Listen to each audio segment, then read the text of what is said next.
Baik, bismillahirrahmanirrahim. Assalamualaikum warahmatullahi wabarakatuh. Alhamdulillah wassalatu wassalamu ala Rasulillah wa ba'da. Alhamdulillah kita dapat menyambung semula siri menghayati doa yang ketiga ini, dan mudah-mudahan di mana saja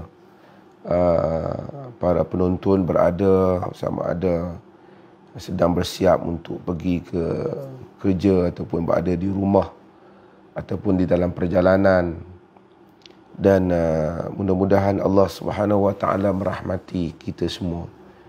Hari ini ialah hari Khamis dan kita berada pada 9 Muharram. Bulan Muharram, bulan hari yang ke-9, dan hari ke-9 ini termasuk hari yang kita disunatkan berpuasa. Bulan Muharram keseluruhannya ialah bulan yang digalakkan untuk kita membanyakkan puasa pada hari-hari dalam bulan Ramadan, dalam bulan Muharram.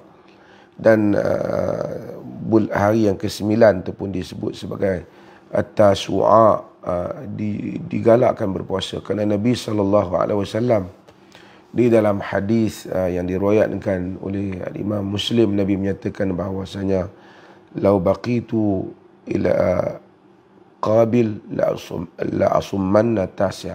Jika aku masih hidup sehingga tahun hadapan, aku akan berpuasa pada hari yang ke-9. Walaupun Nabi SAW tidak sampai kepada next year yang untuk baginda berpuasa, tetapi hadis itu menjadi satu bukti bahawasanya, dalil bahawasanya kita digalakkan untuk berpuasa pada hari yang ke-9 Muharram, dan besok insya-Allah merupakan hari yang ke-10 ataupun disebut sebagai Ashura, hari yang ke-10, dan kita disunatkan berpuasa hari ini dan besok. Dan of course juga hari-hari Isnin, Khamis pada bulan Muharram, dan hari putih, dan ataupun hari-hari yang lain, kita digalakkan untuk membanyakkan puasa pada bulan Muharram. Saja saya sebut sebagai peringatan mungkin kepada mereka yang hari ini belum makan lagi, maka mereka boleh meneruskan untuk berpuasa pada hari ini.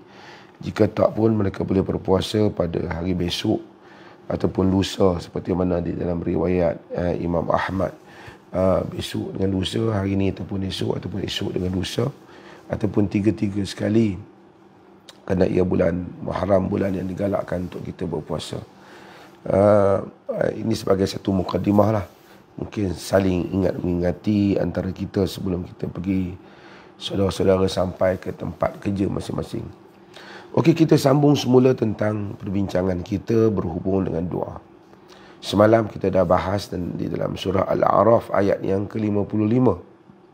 Cuma saya nak sebut sedikit lagi berhubung dengan apa yang Allah Subhanahu Wa Taala sebut dalam surah Al-A'raf juga. Ada beberapa tempat dalam surah Al-A'raf ini Allah sebut tentang doa. Ayat 55 kita sebut, semalam juga kita sebut ayat 205. Dan kita dan selepas ayat 55 ada ayat 56 dalam surah Al-A'raf. Allah menyatakan wad'uhu khaufan wa tama'a, dan doalah kepada Allah itu dalam keadaan khauf, dalam keadaan takut, wa tama'a, dan dalam keadaan tamak. Sebab tu tamak ni kita duk sebut tamak. Dia merupakan bahasa Arab, dia tamak. Allah Subhanahu Wa Taala ajar kita. Saya dah sebut pada siri-siri yang lepas bahawasanya antara rahmat Allah Azza wa Jalla kepada kita, dia bukan saja menyuruh kita berdoa kepadanya. Allah yang Maha Pengasih dan Penyayang itu mengajar kita bagaimana untuk berdoa kepadanya dengan cara yang menyebabkan Allah itu memustajabkan doa. Kerana of course lah, manusia ini kena ada adab. Dengan ibu bapa kita ada adab, dengan guru kita ada adab, dengan orang yang lebih dewasa kita ada adab. Ini kan pula dengan Allah Azza wa Jalla, sudah pasti mesti mempunyai adab. Maka Allah Subhanahu Wa Taala ketika menyuruh kita berdoa kepadanya, dia mengajar kita untuk kita beradab dengannya. Kita doa ni, kita kata, Ya Allah berikanlah, Ya Allah bagikan itu, Ya Allah berikan itu ini, berikanlah rezeki, kurniakan itu. Semuanya itu di dalam bahasa Arab ia merupakan fi'il amr, iaitu ayat perintah ataupun perbuatan memerintah. Awak berikan pada saya, kamu hantar kepada saya, itu perintah. Kalau kita suruh anak kita, berikan pada saya, lain. Kita suruh pada ibu kita, berikanlah saya, lain. Kita suruh kepada orang yang lebih kuat ataupun lebih besar daripada kita, lain. Apabila kita menyuruh, meminta Allah, tak kata suruh Allah, tapi ayat tu, amar tu maksudnya suruh. Kita memohon pada Allah untuk memberikan kepada kita, tentulah tidak sama dengan kita meminta daripada manusia, makhluk untuk beri pada kita. Allah bukan orang bawahan kita, bukan juga kawan kita, bukan majikan kita. Dia adalah pencipta kita yang memiliki segala-galanya. Apabila kita meminta Allah Subhanahu wa taala memberikan kurnia pada kita, kita meminta kepadanya dengan penuh rasa hina diri, dengan penuh rasa ketakutan kepadanya, dengan penuh rasa ingin mengharapkan rahmat. Maka di dalam surah Al-A'raf ayat 56 ini, Allah menyatakan wad'uhu khaufan wa tama'a. Dan mintalah kepadanya, yakni kepada Allah, dalam keadaan kamu takut dan tamak. Dan takut, yakni kamu takutkan kepada azabnya. Kamu takutkan kamu buat silap kepadanya, salah padanya. Tapi dalam masa yang sama kamu tamak, yakni apa yang ada di sisinya. Kerana Allah itu tidak ada had apa yang ada padanya. Dia boleh memberikan apa saja. Dan kurniaannya itu maha besar. Allah itu Zul Fadlil Azim. Zul Fadlil Azim. Mempunyai kurniaan, mempunyai kelebihan yang maha besar. Kalau kita minta kepada orang, walaupun banyak mana kita minta dia, nak pergi minta banyak sangat pun, nanti kita akan rasa banyak sangat kot. Nanti dia rasa, pasti kita tahu manusia ada limit. Kita minta dekat majikan kita, walaupun dia kaya, dia minta, cik bantu saya 5,000, kita rasa nak minta 50,000 macam melampau sangat kita ni kan. Kalau kita jumpa orang kaya pun nak pergi minta, kita ada limit. Kita kata banyak sangat tak boleh kan, nanti dia kata apa pula. Namun Allah Azza wa Jalla tidak ada limit, kerana Allah Subhanahu wa taala memiliki segala-galanya. Dia boleh memberikan apa saja, melainkan hal-hal yang telah ia tetapkan di dalam sunan kaun ini, di dalam sunan, iaitu di dalam perjalanan alam ini, hal itu tak boleh berlaku. Kita minta ke Allah, Ya Allah, tak mau mati. Itu dia dah tetapkan, kita mesti mati. Ya Allah, aku nak jadi malaikat. Tak boleh. Dia lahirkan kita lelaki. Ya Allah, jadikanlah aku ibu sedangkan kita bapa. Kita tak boleh lah. Kerana itu adalah peraturan alam yang telah ia tetapkan. Adapun selain daripada itu, Allah Azza wa Jalla tidak ada sempadan luasnya kurniaan Allah. Maka kita disuruh memohon kepada Allah Azza wa Jalla di dalam keadaan kita takut dan kita tamakkan, harapkan apa yang ada padanya. Itu yang kita sebut di dalam surah Sajdah yang kita baca selalu, tatajafa junubuhum 'anil madaji'i yad'una rabbahum khaufan wa tama'a. Tatajafa junubuhum 'anil madaji'. Nerenggang lambung-lambung mereka daripada tempat tidur mereka. Yad'una rabbahum khaufan wa tama'a. Mereka itu menyeru Tuhan mereka di dalam keadaan takut dan tamak. Ini dua sayap perjalanan hamba kepada Allah Azza wa Jalla. Yang pertama ialah hamba bila dia menuju Allah, pertama dia ada takut pada Allah. Kedua, dia tamak. Dia mengharapkan apa yang ada pada Allah. Untuk makhluk, apabila kita takut, kita menjauhkan diri daripadanya, kita ingin selamatkan diri daripada kejahatan ataupun kezalimannya. Namun Allah Azza wa Jalla tidak demikian. Apabila kita takut pada Allah, kita diiringi dengan tamak, mengharapkan apa yang ada di sisinya. Maka dengan sebab itu, maka kita sentiasa diminta supaya di dalam doa kita, kita takut kita melakukan dosa dan kesalahan. Dalam masa yang sama kita tamak, kita tahu dia boleh memberikan apa saja.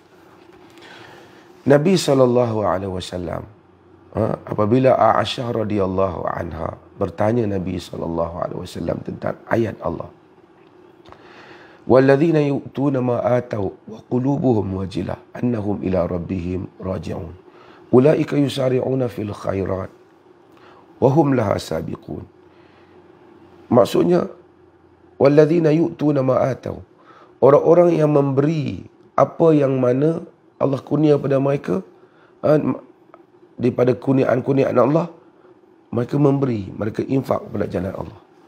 Wa qulubuhum wajilah, dalam keadaan jantung hati mereka wajilah, jantung hati mereka takut. Annahum ila rabbihim raji'un, mereka itu akan pulang kepada Tuhan mereka. Ulaika yusari'una fil khairat, mereka itu adalah orang-orang yang berlumba-lumba kepada kebaikan. Wahum laha sabiqun, dan mereka adalah orang yang mendahuluinya. Aisyah radhiyallahu anha bila baca ayat ini ditanya Nabi SAW. Dalam hadis yang diriwayatkan oleh Imam Tirmizi, Aisyah bertanya Nabi SAW. Dia kata, ya Rasulullah, tentang siapa mereka ini? Ahumul ladhina yashrabuna al-khamr wa yasriqun. Adakah orang yang bila walaupun menderma, walaupun memberi, tapi duk takut ni, adakah kerana dia orang tu kaki minum arak ke? Kaki mencuri ke? Nabi jawab pada isteri dia Aisyah. Nabi kata, la ya bintas Siddiq. Tidak wahai bintas Siddiq. Yang wahai anak as-Siddiq. Iaitu anak Abu Bakar as-Siddiq. Walakinnahum alladhina yasumun wa yusallun wa yatasaddaqun wa yakhafuna alla tuqbala minhum. Tetap wahai Aisyah, mereka itu orang yang berpuasa, bersalat, bersedekah. Tapi dalam masa yang sama mereka bimbang Allah tak diterima amalan mereka. Ulaika yusari'una fil khairat. Mereka itulah orang yang berlumba-lumba kepada kebaikan. Maksudnya, apabila mereka takut Allah, amalan mereka tak diterima, bersungguh-sungguh mereka buat. Wahum laha sabiqun, dan mereka mendahuluinya. Kita bila beramal, kita mesti bimbang, penuhkah ikhlas kita? Saya yang bagi kuliah pagi ni, sepatutnya kuliah ni mendapat pahala lah di sisi Allah. Tapi mesti terfikir sejauh mana aku ikhlas nak bagi kuliah ni. Sejauh mana aku beramal ni betul-betul kerana mengharapkan Allah. Sejauh mana aku fulfill salat dengan penuh makna salat yang Allah SWT kehendaki. Demikian itu, maka dengan itu kita akan bersungguh-sungguh untuk melakukan amalan itu. Dan Nabi SAW bagi hal itu untuk memahamkan kita tentang bagaimana hamba yang takut dan sentiasa bersungguh-sungguh untuk berdoa. Kita bila doa pada Allah, kita takut. Kita doa ni tak beradab penuh. Kita jaga betul adab kita. Kita puji Allah, kita selawat pada Nabi SAW. Kita gunakan bahasa yang rendah diri dan ketika berdoa. Takut tak beradab kita dengan Allah. Takut kita minta yang tak wajar kepada Allah Ta'ala melampau. Kita minta tu benda-benda yang salah umpamanya. Kemudian kita tahu Allah ni maha memberi. Dia boleh memberi apa saja apabila kita memohon kepadanya. Itu adalah merupakan nilai-nilai yang patut ada ketika kita berdoa. Okey. Setelah kita tahu ayat Quran ni dan banyak lagi ayat-ayat berhubungan doa, saya akan mula masuk pada hadis-hadis Nabi SAW tentang doa. Antaranya ialah hadis yang diriwayatkan oleh Abu Dawud. Dan hadis ini juga diriwayatkan oleh Imam Tirmizi dalam sunannya. Imam Abu Dawud dalam Sunan Abi Dawud dan Imam Tirmizi dalam Sunan At-Tirmizi. Di mana Nabi SAW menyatakan, Inna Rabbakum tabaraka wa ta'ala hayyun karimun yastahyi min abdihi idha rafa'a yadayhi ilaihi an yaruddahuma sifra. Dalam sebagian riwayat, sifran khaibatain. Maksudnya, Inna Rabbakum tabaraka wa ta'ala. Sesungguhnya Tuhan kamu tabaraka wa ta'ala, yakni Tuhan kamu yang maha berkat dan maha agung. Hayyun karimun. Hayyun ni kalau kita terjemah secara literal maknanya sangat pemalu. Dia kata fa'il, ya, mubalaghah, sangat pemalu. Karimun, sangat pemurah. Pemalu ni maksud pemalu yang layak dengan Allah Ta'ala. Bila perkataan-perkataan yang sama antara manusia, makhluk dengan Allah ni, kita kena tahu Allah tak sama dengan makhluk. Allah mendengar, kita mendengar. Tentulah mendengar Allah tidak sama dengan mendengar kita. Allah melihat, kita melihat. Tentulah melihat Allah tidak sama dengan kita. Kerana Allah itu laisa kamitslihi syai'. Bila kita faham Allah itu tak sama dengan kita, maka tak timbullah untuk tashbih ataupun tajsim. Walaupun kita baca ayat-ayat menyamakan Allah dengan makhluk.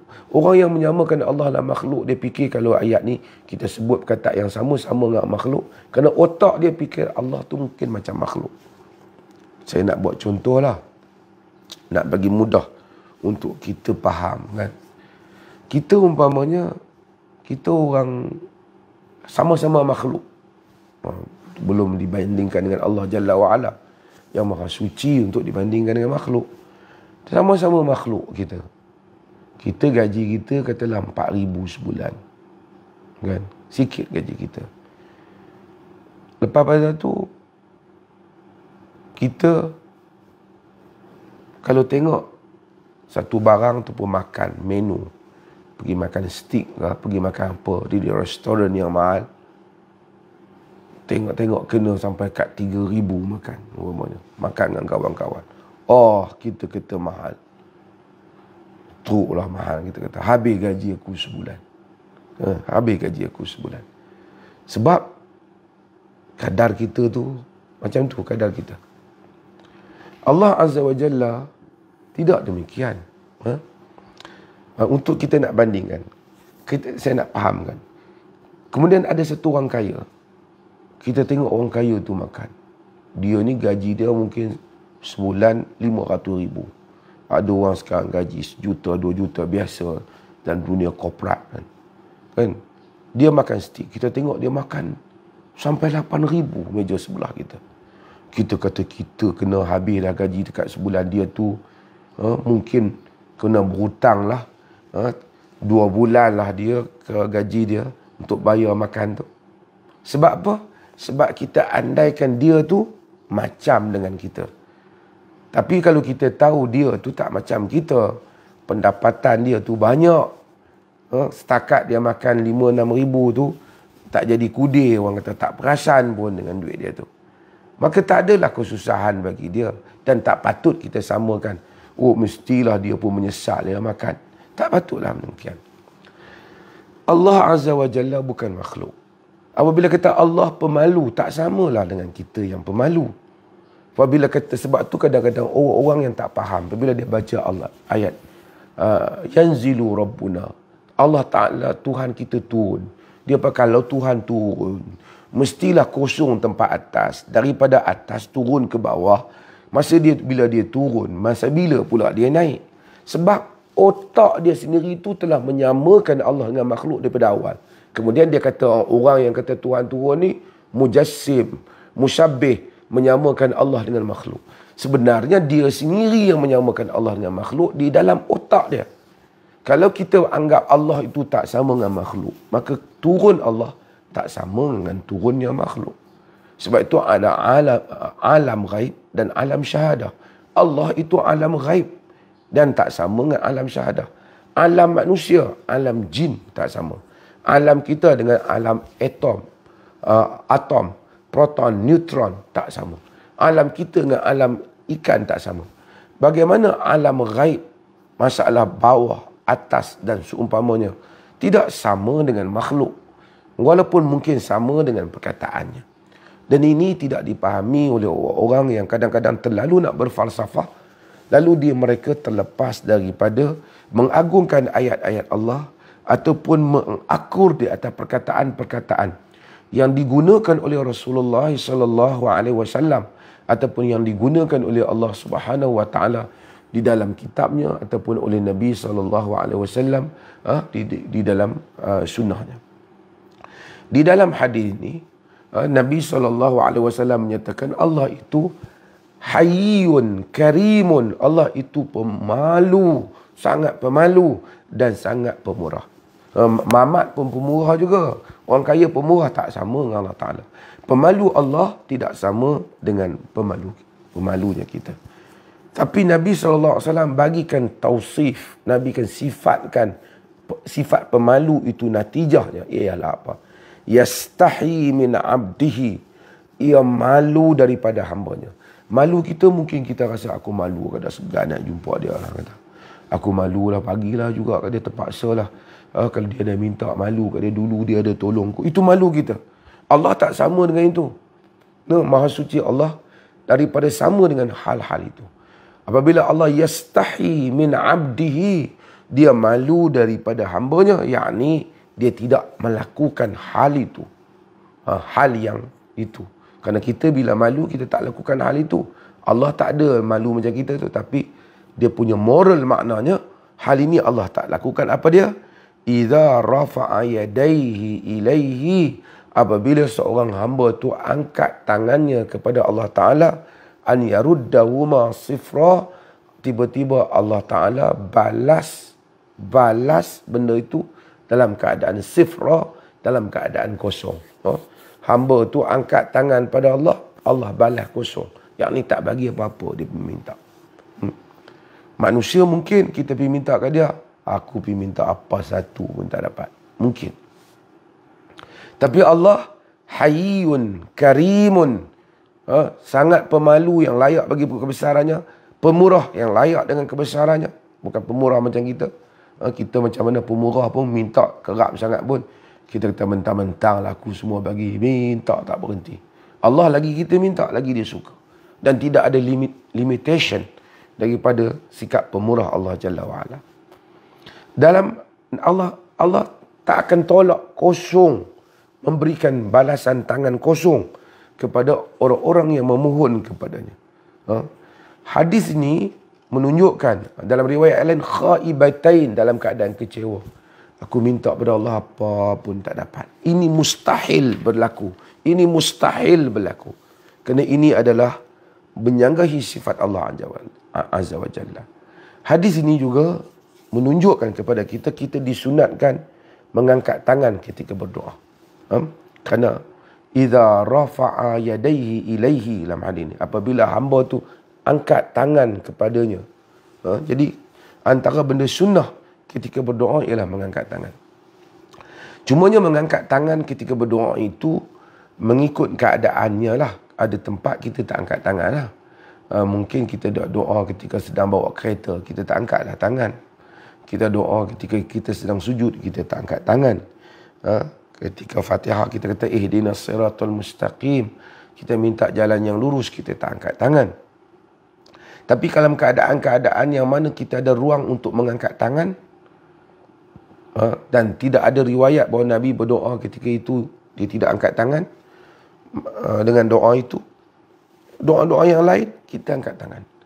Kerana dalam hadis ni Nabi SAW sebut Allah hamba mengangkat tangan ketika berdoa kepadanya. Jadi kita angkat tangan ketika kita berdoa kepada Allah Jalla wa'ala. Okey.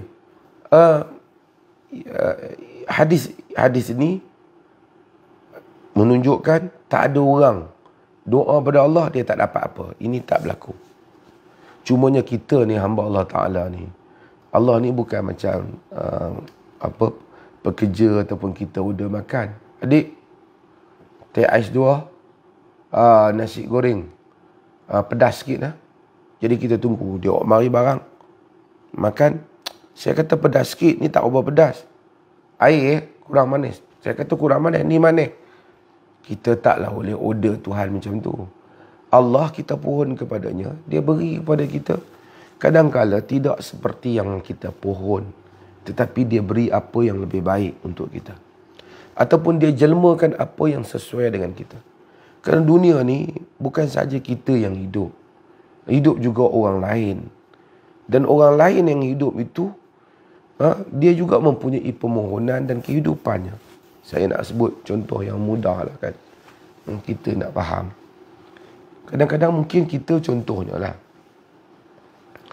Kita minta pada Allah Ta'ala untuk satu orang jadi suami kita. Ataupun seorang jadi isteri kita. Orang lain pun minta juga. Mustahil lah dia tu seorang pergi jadi dalam masa yang sama jadi isteri kepada 10 orang yang minta. Mungkin salah seorang akan dapat di atas sebab-sebab yang Allah Ta'ala tahu dalam kehidupan. Dan yang lain itu meminta wanita berkenaan. Allah datangkan wanita yang lain. Tetapi memenuhi tujuan dan apa yang dia minta. Ataupun Allah datangkan kebaikan-kebaikan yang lain. Anaknya dan seumpamanya. Allah Maha mengetahui. Kadang-kadang kita minta satu pekerjaan, dia tak bagi.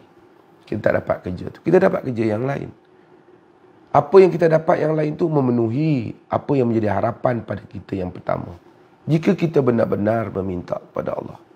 Allah tak ada yang kita minta, dia tak bagi kepada kita. Macam saya sebut semalam juga. Ada orang mungkin dia minta untuk kejayaan di dalam peperiksaan dia. Dia tak berjaya dalam periksa dia. Tapi Allah tahu dia minta tu kerana dia ingin kejayaan di dalam kehidupan dia. Dia boleh dapat pekerjaan yang baik dan seumpama. 5-6 tahun kemudian, dia dapat pekerjaan yang baik. Mungkin dia terlupa pada doa dia. Tapi itulah kurniaan Allah pada doa dia 10 tahun yang lepas. Ketika dia bersungguh-sungguh berdoa kepada Allah Subhanahu wa ta'ala. Maka dengan itu, Allah Ta'ala tidak akan menolak apa saja yang hamba minta kepadanya. Mintalah kepada Allah setiap hari. Ini pun perlu untuk kita masukkan dalam diri kita. Besok saya akan mungkin bahaskan macam mana Allah memustajabkan doa. Cara-cara Allah memustajabkan doa dalam hadis yang diriwayatkan oleh Al-Imam At-Tirmizi yang nanti kita akan bahaskan. Cuma saya nak ingatkan diri kita semua. Kita ni hamba Allah Ta'ala. Setiap hari kita sebut Iyyaka na'budu wa iyyaka nasta'in. Hanya pada Engkau kami memohon, kami mengabdikan diri. Hanya pada Engkau kami memohon pertolongan. Kita ni dalam hidup ni hari-hari, siapa yang paling banyak kita berbicara dalam diri kita dengan dia? Apabila menceritakan tentang masalah-masalah yang kita hadapi. Sebahagian orang, segala masalah dia dicerita ke orang tu. Mengadu ke orang ni, mengadu ke orang tu. Cerita ke orang ni, cerita ke orang tu. Merintih tentang masalah diri dia. Dia terlupa untuk berbicara dengan Allah.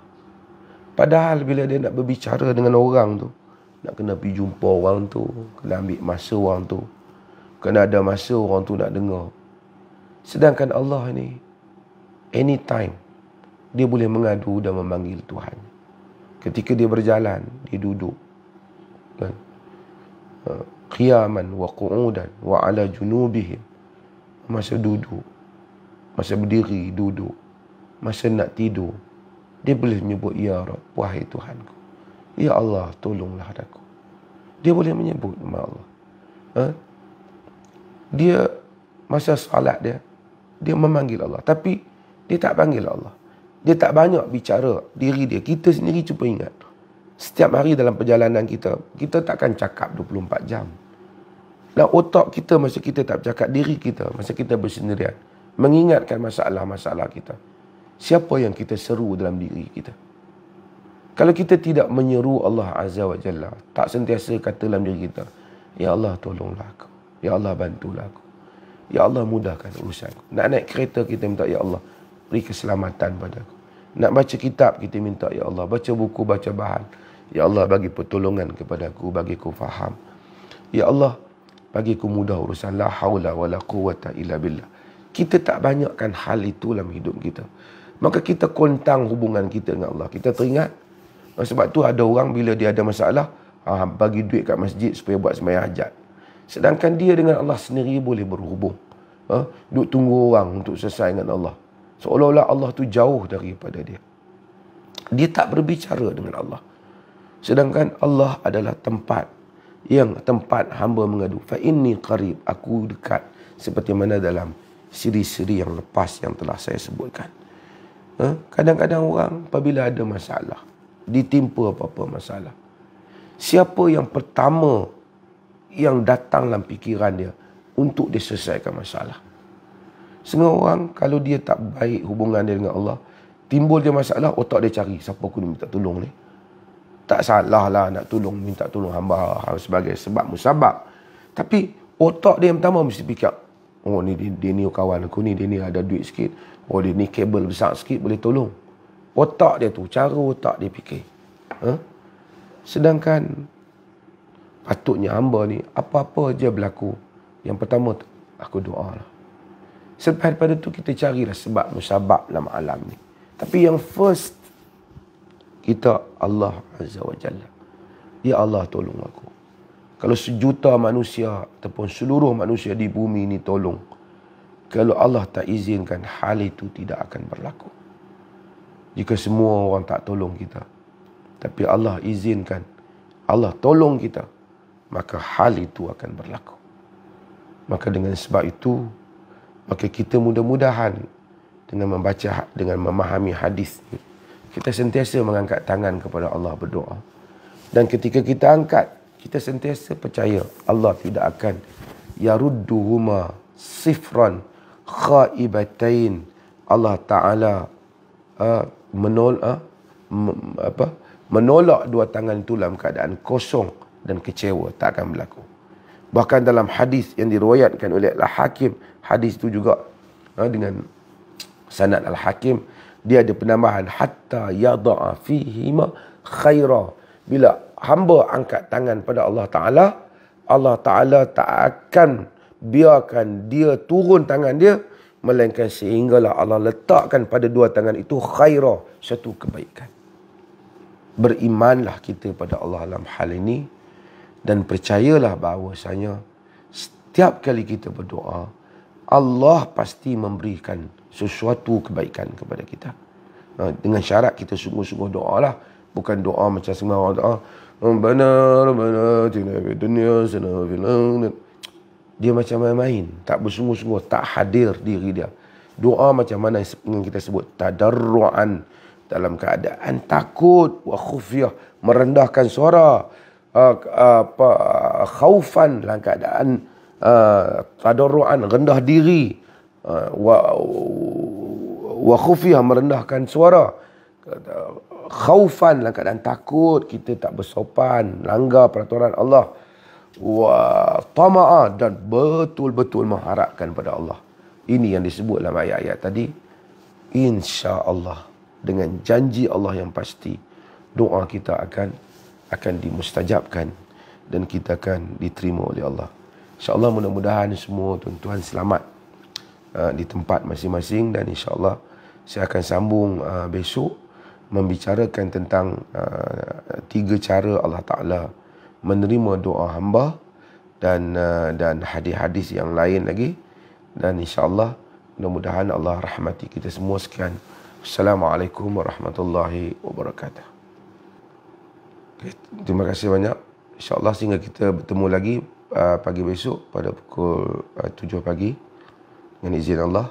Cuma besoknya saya dah sibuk sikit jadual saya. Mungkin ada orang tahnik budak pagi-pagi. Biasanya untuk tahnik saya khususkan pada hari Jumaat untuk atur jadual saya.